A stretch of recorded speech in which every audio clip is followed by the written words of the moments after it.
Hello मेरे प्यारे दोस्तों, मैं आप लोगों का अपने Akshit and Aryan blog channel में बहुत बहुत स्वागत करती हूँ। आप लोग हमारे इस चैनल को लाइक शेयर एवं सब्सक्राइब करिए, हमारे चैनल को आगे बढ़ाइए।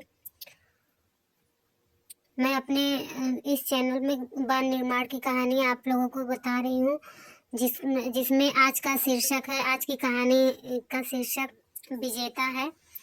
दोस्तों, हमारी कहानी में कोई ना कोई शिक्षा जरूर होता है। आप लोग लाइक शेयर एंड सब्सक्राइब करिए। सब लोग अपने बच्चों को ऐसी ही शिक्षाएं कहानी के माध्यम से और किसी भी माध्यम से दीजिए, ताकि बच्चे में कई प्रकार के हुनर और कई शिक्षाएं एक साथ आए। दोस्तों, आज की कहानी का शीर्षक है विजेता। इस कहानी में शिव बहुत ही मेहनती और परिश्रमी लड़का था। शिव अपने पिता का सहारा बना हुआ था। स्कूल से आकर गृह कार्य पूरा करके वह पिता के साथ ही काम में लगा रहता। खेतों की निराई गुड़ाई कटाई, पशुओं की देखरेख, सभी काम में वह सहायता करता। वह अभी बालक ही था। इस कहानी में पिता उससे खेलने के लिए कहते तो इसका उत्तर होता, पहले आपके साथ काम कर लूं तब जाऊंगा। वह सबसे बड़ा बेटा था। पिता की सहायता करना अपना उत्तरदायित्व समझता था। कम आयु में ही उसमें इतनी समझ ना जाने कहां से आ गई थी। एक दिन पिता शहर से बीज खाद आदि खरीदने गए हुए थे।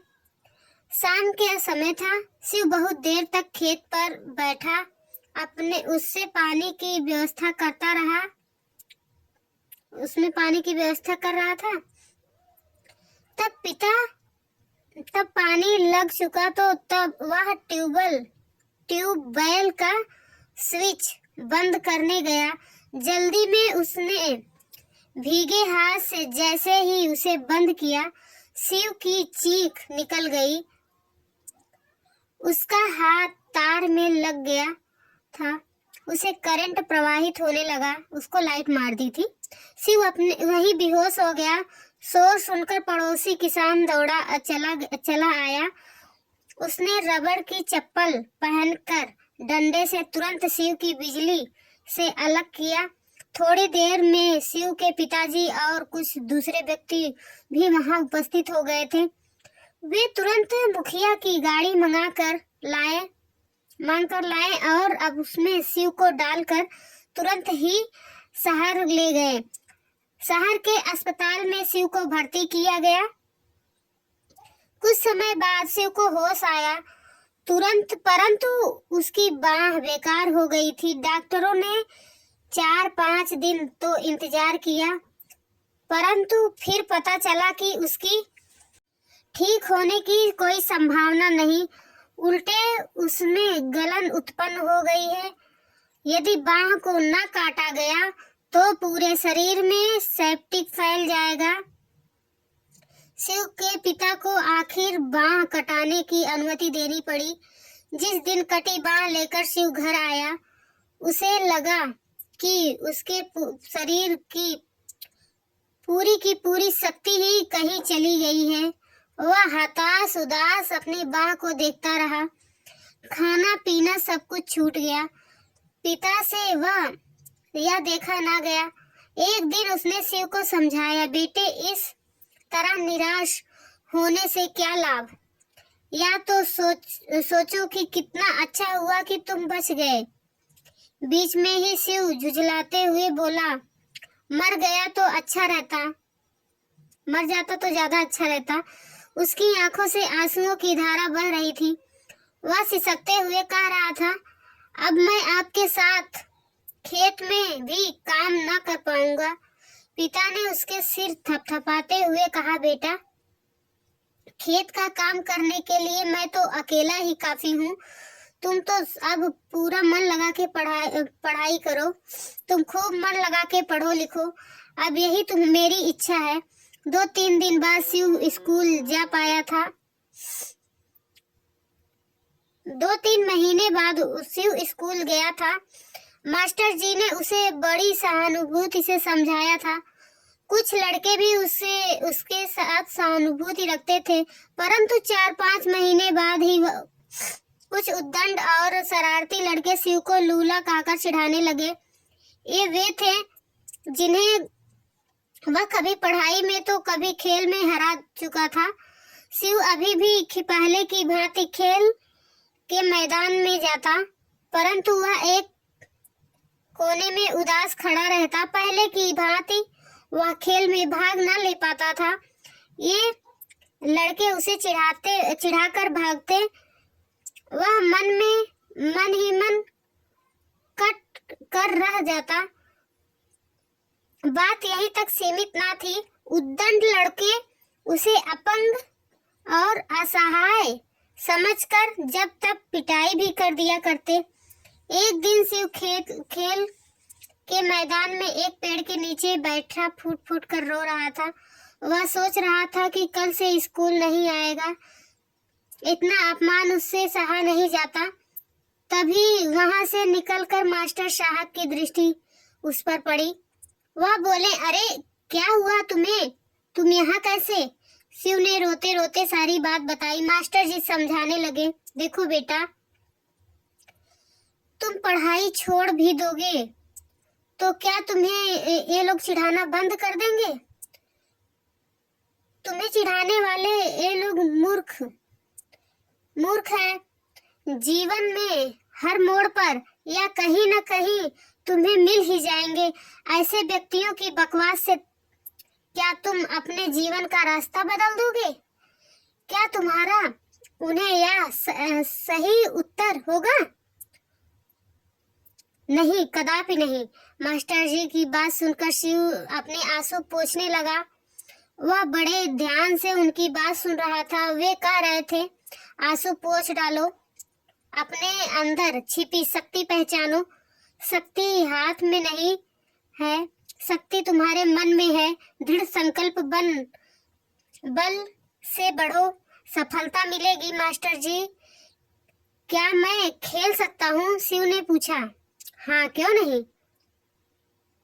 तुम वॉलीबॉल, बैडमिंटन, टेबल टेनिस जैसे खेल आसानी से खेल सकते हो, मास्टर साहब बोले।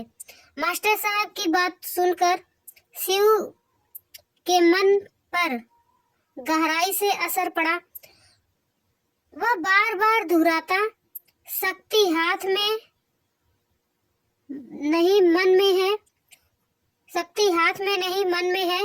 वह बार बार दोहरा रहा था इन शब्दों को। दूसरे दिन जब वह स्कूल गया तो उसका व्यवहार बदला हुआ था। वह दब्बू और झेपू बनकर नहीं बैठा था, अपितु खेल के मैदान में भी सिर तान कर खड़ा था। वह भी खिलाड़ियों की टीम में चला गया और बोला, अब मैं भी खेलूंगा। एक हाथ से लड़के बोले, हाँ, एक हाथ से मैं तुम्हें हरा दूंगा। शिव भी इस तरह कहने लगा। अब यह पूरे मनोयोग से पढ़ाई और खेल कूद में जुट गया था। उसके मन की झिझक और संकोच जा चुके थे। उसके मन में एक ही लगन थी, दो हाथ वाले लड़कों के आगे निकालने की। वो दो हाथ वालों लड़के से आगे निकलना चाहता था। सच्ची लगन सफल होती है। जल्दी ही वह इतना अच्छा खेलने लगा कि टीम का कप्तान बना दिया गया। बैडमिंटन हो या वॉलीबॉल या फिर टेबल टेनिस, सभी में वह धूम मचा देता। गांव की टीम प्रतियोगिता में गांव की टीम जब शहर में गई तो वहां भी शिव ने टीम को जिताया। जल्दी ही वह क्रीड़ा अधिकारियों की नजर में चढ़ गया। उन्होंने उसकी छिपी प्रतिभा को पहचाना और प्रोत्साहित किया। प्रादेशिक और राष्ट्रीय स्तर पर भी उसने खेलों में भाग लिया और पुरस्कार पाए। पढ़ाई में तो वह ठीक था ही, एमए तक द्वितीय श्रेणी में उत्तीर्ण हो गया। क्रीड़ा की उसकी योग्यता और पदकों के आधार पर एक कॉलेज में शारीरिक प्रशिक्षक के पद पर नियुक्ति हो गई। सच है, शरीर का कोई अंग भंग होने से जीवन की उतनी बड़ी क्षति नहीं होती जितनी मनोबल के भंग होने से हो जाती है। मनोबल की दृढ़ता ही जीवन की सफलता का सच्चा केंद्र बिंदु है। जिसने इस रहस्य को जान लिया वही जीवन संग्राम में विजेता होगा। जी हाँ दोस्तों, अगर हम अपने मन से हार गए तो समझ लीजिए किसी भी क्षेत्र में हार जाएंगे। मन के हारे हार है, मन के जीते जीत। अगर हम सच्ची मेहनत और लगन से आगे बढ़ना चाहेंगे तो बढ़ जाएंगे। देखिए दोस्तों, कई लड़के या लड़कियां इस तरह जीवन से उदास और हताश होकर आत्महत्या कर लेते हैं। किसी का हाई स्कूल में कम नंबर आ गया, किसी का कहीं भी कम नंबर आ गया तो भी फांसी लगा लेते हैं, या फिर किसी भी तरह से मतलब इस तरह से उदास होकर फांसी लगा लेते हैं। जिस तरह से शिव उदास हो गया था, उसे अगर सही दिशा नहीं दिया गया होता तो वो इतना आगे नहीं बढ़ पाता। इसलिए अपने बच्चों को सही दिशा दीजिए और अच्छे से समझाइए और उनका मनोबल बढ़ाइए। मन अगर अच्छा रहेगा, स्वस्थ रहेगा तो शरीर भी ज्यादातर स्वस्थ रहेगा। दोस्तों, आपको आशा है ये कहानी बहुत पसंद आई होगी। ये सभी बच्चों के लिए उपयोगी है, चाहे वो किसी भी क्षेत्र में आगे बढ़ना चाहता हो या भी किसी क्षेत्र में आगे बढ़ना चाहता हो या फिर किसी भी क्षेत्र में मनोबल को विकसित करना हो बच्चों का, या फिर मतलब हर क्षेत्र में ये कहानी अच्छा है और सबको सुनने योग्य है। और बच्चों को, बड़ों को, सबको शिक्षा मिलेगी इससे कि हमें उदास नहीं होना चाहिए। उदास होके अपना आत्महत्या या फिर कोई ऐसा कदम ना उठाएं जिससे हमें बाद में पछतावा हो या हमारे परिवार को पछतावा हो। अगर कोई भी शरीर का अंग भंग हो गया तो दिमाग तो है हमारे पास, पढ़ लिख कर आगे बढ़े, मतलब किसी भी क्षेत्र में आगे बढ़ सकते हैं। हाँ दोस्तों, हमारे इस चैनल को लाइक, शेयर एवं सब्सक्राइब करिए, बेल आइकन को ऑन रखिए। Thanks for watching this video. धन्यवाद।